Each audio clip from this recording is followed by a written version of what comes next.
Nova massa de ar polar chega ao Brasil nesta semana. Queda da temperatura começa pelo Rio Grande do Sul entre terça e quarta-feira com a nova massa de ar polar, mas impacto do ar frio será muito menor que nas recentes incursões polares. Nova massa de ar polar chega ao Brasil nesta semana.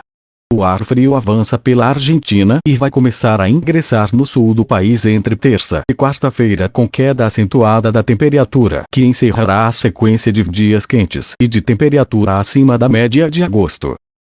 A Metsul pontua que não deve ser esperada uma incursão de ar polar com características das três grandes ondas polares que atingiram o Brasil nos últimos 45 dias, a do final do mês de junho e as que chegaram na terceira e últimas semanas de julho. Esta massa de ar polar é menos intensa e sua influência no território brasileiro será menos abrangente. O resfriamento esperado, assim, mesmo sendo relevante, não será tão significativo como nas últimas três ondas de frio.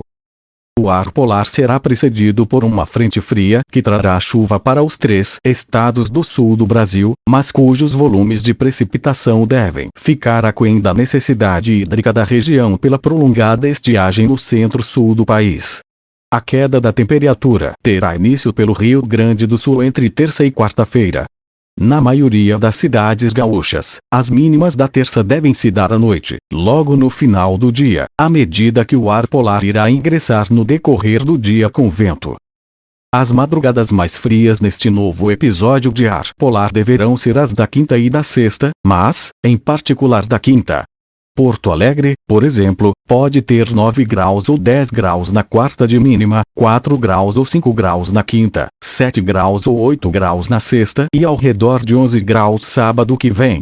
Como se vê, uma madrugada deve ser mais gelada na capital gaúcha e o frio vai logo enfraquecer na sequência, como é comum em agosto com as ondas de frio, mesmo as mais fortes, apresentando mais curta duração. O interior gaúcho deve ter cenário semelhante com as madrugadas mais frias ocorrendo entre quarta e sexta. No oeste e no sul, pelo tempo mais aberto e seco, a madrugada de quarta deve ser mais fria na comparação com outras regiões. A fronteira com o Uruguai deve ter mínimas de 1 graus a 3 graus na quarta, menos 2 graus a 0 graus na quinta, e 3 graus a 5 graus na sexta-feira.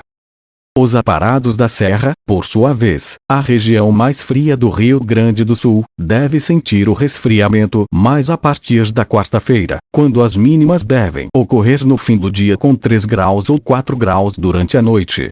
Na quinta, o amanhecer pode ter menos 2 graus ou menos 1 graus em alguns pontos.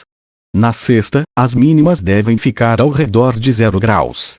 Portanto, muito menos frio que o testemunhado no final de julho, quando chegou a fazer menos 7,2 graus em Vacaria, a menor mínima deste ano no Rio Grande do Sul e que dificilmente será batida. Esta será uma incursão de ar polar com maior impacto no Rio Grande do Sul e em Santa Catarina, onde mínimas negativas devem ocorrer no Planalto Sul, especialmente quinta e na sexta. No Paraná, a queda da temperatura será acentuada, mas não se espera frio tão intenso. Em São Paulo, que sofreu muito com a geada em junho e julho com a menor mínima na capital paulista em julho desde 2000 e a segunda menor para qualquer mês neste século, haverá queda de temperatura. O reflexo maior, entretanto, deve ser tempo instável com períodos de chuva e garoa entre quarta e sábado. É por este cenário que não se espera um evento de geada abrangente nesta massa de ar frio com o fenômeno mais limitado aos estados do Rio Grande do Sul e de Santa Catarina. Os mapas acima mostram as projeções de geada para quinta e sexta-feira no centro-sul do Brasil, de acordo com a projeção do modelo canadense, disponível para o assinante com 2 atualizações diárias na seção de mapas da página. Como se observa pelos mapas, a perspectiva de geada é bem diferente dos últimos 3 eventos de frio com o fenômeno mais limitado ao sul do Brasil e mais nos estados gaúcho e catarinense. Com isso, desta vez, não há risco para cana-de-açúcar, café ou cítricos da região sudeste. A massa de ar frio, por fim, trará máximas mais baixas à tarde na quarta-feira e na quinta-feira e o vento deve aumentar a percepção de frio na quarta. As máximas em Porto Alegre, por exemplo, devem ficar ao redor dos 15 graus nos 2 dias, quando a média máxima histórica de agosto na capital gaúcha é de 20,3 graus. Na sexta, a temperatura já rapidamente começa a se elevar e à tarde já pode ter 18 graus ou 19 graus, passando dos 20 graus no sábado.